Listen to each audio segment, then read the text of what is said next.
ले रुक करेंगे इस बीच और एक बड़ी और अहम जानकारी की ओर। बड़ी खबर वाराणसी से, उससे आपको रूबरू करा देते हैं। अहम जानकारी, बड़ी खबर कासरफ मामले में शिकंजा कसा गया है जांच एजेंसी की ओर से। ये बड़ी खबर, सरगना शुभम के सीए के घर अब एसआईटी पहुंच चुकी है। विष्णु अग्रवाल के घर एसआईटी की टीम पहुंच रही। सीए के घर पर अब एसआईटी का शिकंजा कसता हुआ करीब 3 घंटे से पूछताछ जारी है। कासरफ मामले में अब एसआईटी की जांच आगे बढ़ते हुए सरगना शुभम के सीए के घर पहुंच चुकी है एसआईटी और लगातार 3 घंटे से विष्णु अग्रवाल के घर पर एसआईटी पहुंची हुई है और पूछताछ जारी होती हुई नजर आ रही है। कासरफ मामले में अब ये जांच आगे बढ़ते हुए बीते दिन शुभम के घर पर नोटिस पहुंचा था और उसके बाद अब सरगना शुभम के सीए के घर पर एसआईटी की जांच तेज हो चुकी है। एसआईटी की टीम सीए के घर पहुंची हुई है।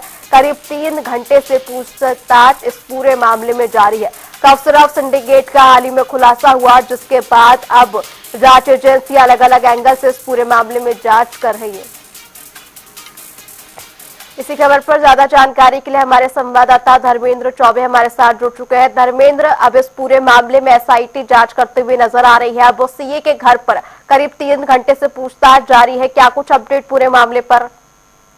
देखिए, फिलहाल में अगर बात की जाए तो शुभम के घर जिस तरीके से ऐसा ईडी की टीम पहुंची और नोटिस चस्पा की, उसके बाद शुभम के सीए विष्णु अग्रवाल के घर पहुंची है जांच टीम और उनके घर भी पूछताछ जारी कर दी है। क्योंकि जितने सिंडिकेट का पूरा ब्यौरा खाका था वो सीए विष्णु अग्रवाल के घर ही था। वो पूरे बैलेंस को मॉनिटर कर रहा था और पूरे बैलेंस के जो सिंडिकेट का बैलेंस था, जो प्रथम दृष्टया जांच में अभी तक ईडी के आया है, लगभग 2000 करोड़ के टर्नओवर की बात की जा रही है।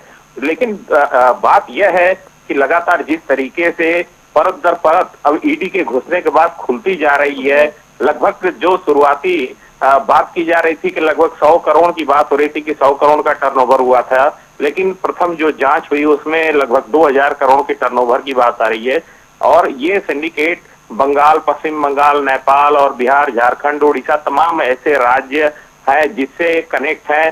कहां कहां कितने टर्नओवर हुए हैं, कितने कितने जो सिंडिकेट में सिर्फ सप्लाई थी वो कितनी सप्लाई हुई है, कितनी मात्रा में हुई है, कहां कहां कितनी जो ब्यौरा है वो ईडी पूरी तरह से जो अंदर की जांच है, अब ईडी लगभग पूरी तरह से जो डाटा है उसका जो चोरी हुआ था अभी तक खुलासा नहीं हुआ था, परत दर परत ईडी अब खोलते नजर आ रही है। तो कहीं न कहीं जो ये अभी तक पूरे सिंडिकेट का जो टर्नओवर है, जो संपत्ति है, जो ब्यौरा है, चाहे शुभम जायसवाल हो, चाहे उनके सीए विष्णु अग्रवाल हो, अब ईडी लगातार नकेल कसते हुए परत दर परत खोलते हुए आगे बढ़ते जा रही है।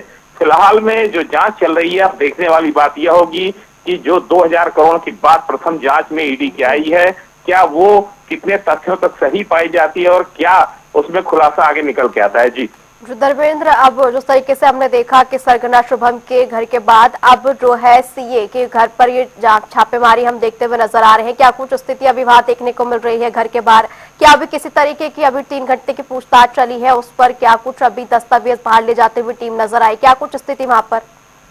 देखिए, फिलहाल में अभी जो सीए है विष्णु अग्रवाल, उनके घर टीम पूरी तरह से घुस चुकी है और शुभम के यहाँ नोटिस चस्पा कर ली गई है, वहाँ नोटिस थमा भी दी गई है और सीए के घर जो जांच है वो परत दर परत अब खोलने की बात सीधे आ रही है और वहां पे अभी ईडी टीम मौजूद है मौके पे, लगातार वो जांच कर रही है, जो दस्तावेज है उनको खंगाल रही है और कितने अभी तक कितने करोड़, 100 करोड़, 200 करोड़, 300 करोड़ कितने डाटा है वो अभी तक पूरी कलेक्ट नहीं हो पाई है। क्योंकि ईडी लगातार इस पे पैनी निगाह बनाई है, ईडी लगातार उसको खंगाल रही है। चूंकि दस्तावेज अभी जो है वो पूरी तरह से जो जांच अभी आई है, जांच में स्पष्ट ये नहीं हो पाया है कि कितनी टर्नओवर की गई है, किन किन राज्यों में किया गया है और किसके किन किन फर्मों से कितना हुआ है। चूंकि लगभग ऐसे इतने जौनपुर हो, चाहे वाराणसी हो, चाहे सोनभद्र हो, चाहे झारखंड हो, चाहे रांची हो, तमाम ऐसे नेटवर्क हैं जो फर्म है उस नेटवर्क के कि कितनी कितनी राशि का कितना टर्नओवर हुआ है वो पूरी परत दर परत ईडी उसको जो है खोलने का प्रयास कर रही है और लगातार उसमें पूछताछ जारी कर रही है। जी धर्मेंद्र, तमाम जानकारी के लिए आपका बहुत बहुत शुक्रिया।